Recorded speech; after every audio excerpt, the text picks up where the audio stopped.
নমস্কার, আমার চোখে আমেরিকার একটি ছোট গল্পে আপনাদের অনেক অনেক স্বাগতম। আজকের দিনটা ছিল শনিবার। বিকেলবেলা আমাদের একটু বেরোনোর প্ল্যান ছিল। তো যে বন্ধুর সাথে গিয়েছিলাম সেই বন্ধু বলল যে চলো তোমাদেরকে আজকে একটা নতুন জায়গায় নিয়ে যাই। এটা ডেময়েন যেতে পড়ে, আলটুনা বলে একটা জায়গাতে।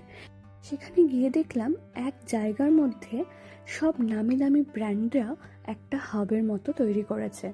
যেরকম আমরা মলে দেখতে পাই একটা বিল্ডিংয়ের মধ্যে, সেরকমই ওপেন এরিয়াতে নিজস্ব নিজস্ব স্টোর, আলাদা আলাদা কিন্তু জায়গা একই একই জায়গার মধ্যে।